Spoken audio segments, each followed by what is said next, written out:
சூப்பரான காராமணி மீன் மேக்கர் குழம்புங்க. நல்ல ப்ரோட்டீன் சத்து நிறைந்த குழம்பு. எல்லாத்துக்குமே மேட்ச் ஆகுங்க. இட்லி, தோசை, சாப்பாடு, சப்பாத்தி எல்லாத்துக்கும் மேட்ச் ஆகும். ஒரு நாள் செஞ்சு பாருங்கள். அதில் எல்லாருக்கும் வணக்கங்க. இந்த காராமணியில் குழம்பு வைக்கலாங்க. நல்ல ப்ரோட்டீன் சத்து. இந்த ஒரு காரமணி எவ்வளோ தேவையோ நம்ம அந்த அளவில் நம்ம ஒரு காராமணி எடுத்துடலாம். ஒரு உருளைக்கிழங்கு கட் பண்ணி வச்சுருக்கேங்க. கொஞ்சம் மீன் மேக்கர் எவ்வளோ தேவையோ அந்த அளவில் கொஞ்சம் தண்ணியில் ஊற வச்சுட்டேன்.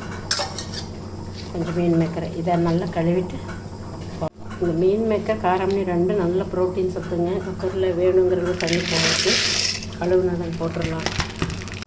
இதில் ஒரு பூண்டு போட்டிருக்கேங்க. 4-5 பல் பூண்டு, ஒரு தக்காளி,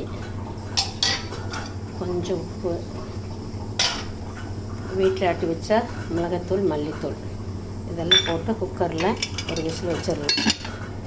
இதெல்லாம் நல்லா கலந்துட்டு ஒரு 3 விசில் குக்கரில் வச்சிடலாங்க. அப்புறம் தாளிக்கலாம். காராமணி குழம்பு நல்லா சூப்பராக குழம்பு வெந்துருச்சிங்க. ஒரு தாளிப்பு கொடுத்துடலாம். கொஞ்சம் கடுகு, வெங்காயம், கருவேப்பிலை, தாளிப்பு ஊற்றிடலாம். நல்ல முறுமுறுன்னு ராகி கோதுமை தோசை இந்த காராமணி குழம்புங்க. நல்ல ப்ரோட்டீன் சத்து நிறைந்ததை நீங்கள் செஞ்சு பாருங்கள்.